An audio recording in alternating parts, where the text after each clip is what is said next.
बिस्मिल्लाह अल्हम्दुलिल्लाह अल्लाहु अकबर। मुश्किल नहीं, कायनात मुश्किल नहीं, अल्हम्दुलिल्लाह अल्लाह अकबर मुश्किल नहीं है। ये जो प्रोग्राम जो हम आपके लिए रिकॉर्ड करते हैं, आपके सामने पेश करते हैं, आपकी बका सलामती करते हैं। मेरे प्रोग्राम को लाइक करें, शेयर करें, सब्सक्राइब करें। मेरा एड्रेस नोट करें। कराची बैठता हूँ, बादराबाद 4 मीनार चुड़ूंगी 7 पहली गली है। सैलानी वाले हम दोनों एक साथ होते हैं। करानी कोने में सैलानी वाले हैं, गली सेंटर में मेरा दारा है। नीचे बोर्ड लगा हुआ है अलहाज अखुनज़ादा दीन मोहम्मद का। वहीं ऊपर आ जाएं। सुबह 11 से रात 8 रोजाना, एतवार सुबह 10 से दोपहर 2 का टाइम होता है। आज के प्रोग्राम में आर्टिस्टिक है वो बच्चे जिनके हाथ पांव मुड़े होते हैं, जो पैदाशी आर्टिस्टिक पैदा होते हैं, वो भी जो पैदाश के साल 2 साल 5 साल बाद पैदा होते हैं और बनते हैं आर्टिस्टिक बनते हैं, तो वो भी ये सब काबिल इलाज अमराज हैं।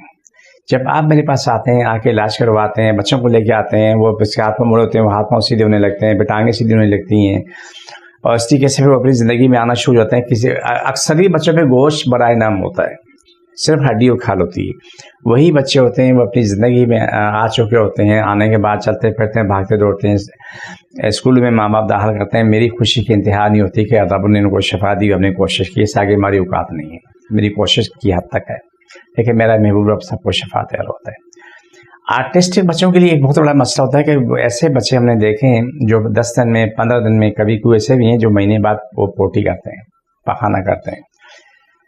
जिस दिन वो पहाना करते हैं तो आर्टिस्ट के बच्चे तो उनकी चीखें सारा मोहल्ला सुनते हो। कम से कम 24 घंटे वो दर्द में रहते हैं कि जहाँ से स्टूल पास करते हैं, पोटी करते हैं, उनकी पोटी जगह जख्मी हो चुकी होती है। सामने उनके पेट से कोयले निकल रहे होते हैं, खुरदुरे कोयले निकल रहे होते हैं। वही बच्चे होते हैं जब आके हमारे पास इलाज करवाते हैं। इलाज करवाने के बाद अल्हम्दुलिल्लाह सुम्मा अल्हम्दुलिल्लाह वो ठीक हो चुके होते हैं और रोज़ाना 1 दफ़ा 2 दफ़ा पोटी करते हैं। वो खाना मांगते हैं, खाना खाते हैं और अपनी मर्जी की चीज़ें बनवा के खाते हैं। मुझे बहुत अच्छा लगता है, बहुत खुशी होती है। मैं अपने दिल की बात आपसे शेयर कर रहा हूँ। जब वो बच्चों को मासूर बच्चों को लेके आते हैं, बोला कि कुछ मांगता नहीं, कोई डिमांड नहीं कर रहा है। जब वही बच्चे ठीक होने के बाद माँ बाप से डिमांड करते हैं, मुझे ये खाना चाहिए, मुझे ये कपड़े चाहिए, जूती चाहिए, वो कहते हैं ये तो हर चीज़ मांग रहा है। मैंने कहा अल्लाह का शुक्र अदा करो कि वो हर चीज़ मांग रहा हो, ये बड़े नसीब की बात है। तो आर्टिस्टिक बच्चे काबिल इलाज हैं, लेकिन ये मेडिकल में ज़रूरी नहीं कि हर चीज़ जो नाकाबिल इलाज हो तो वो नाकाबिल इलाज ही रहे, ऐसा नहीं है। अल्लाह की कलाम में जड़ी बूटियाँ कलाम इलाज से इलाज करता हूँ। अल्हम्दुलिल्लाह दुनिया इलाज हुई। मेडिकल में हज़ारों लोग क्या लाखों लोग जो नाकाबिल इलाज थे वो अपनी ज़िंदगी में फर्स्ट क्लास हैं। ये बच्ची है, उसको मैं नहीं भूलता हूँ, हैदराबाद से आती फातिमा, बहुत ही प्यारी बच्ची। उसके माँ बाप हैदराबाद से सुबह सुबह पहुँचते थे, यहाँ पर 10 बजे पहुँचते थे। आके उसको दम करा के दवाइयाँ लेके जाते थे। हमारे मेट्रो न्यूज़ के प्रोग्राम में मेरा वो आ चुके हैं, शायद सेहत ज़िंदगी या किसी दूसरे प्रोग्राम में आ चुके हैं मेरे। तो बच्ची आती थी, आके जिससे कभी उंगली भी नहीं हिलाई होती थी ना, तो वो आके तो दवाइयाँ लेके ऐसे भाग के जाती थी। तो मैं हाथ उठाता, शुक्र अल्लाह तो कितना अजीम है।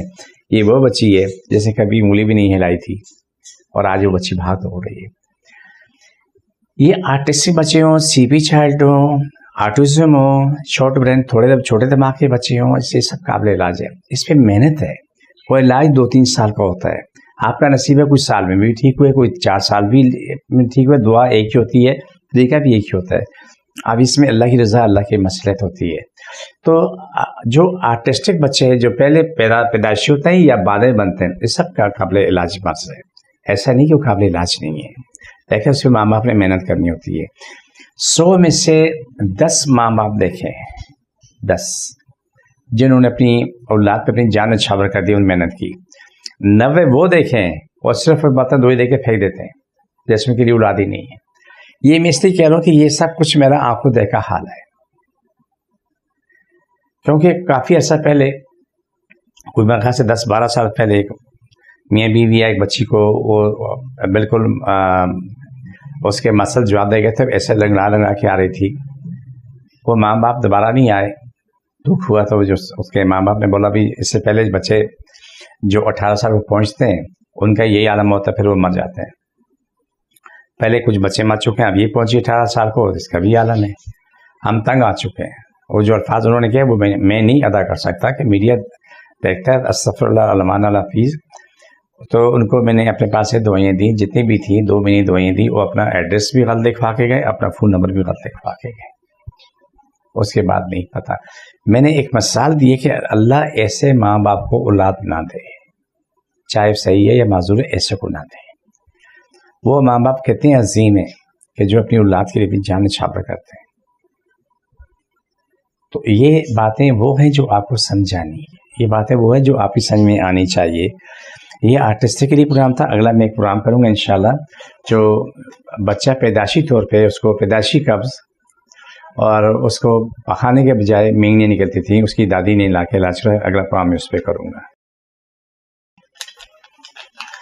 आर्टिस्टिक बच्चे की कमर पे हाथ रखें और घुटनों पे हाथ रखें। बिस्मिल्लाह अल्लाह सभी तक बीमारी इंजन जादू मुश्किल परेशानी खत्म हो शफा मिले। छोड़ दोबारा पकड़ो, छोड़ दोबारा पकड़ो, छोड़ दोबारा पकड़ो सर, छोड़ो। ये प्रोग्राम काफ़ी अच्छा होता है। मुझे मेरी टीम को इजाज़त, फीमान अल्लाह।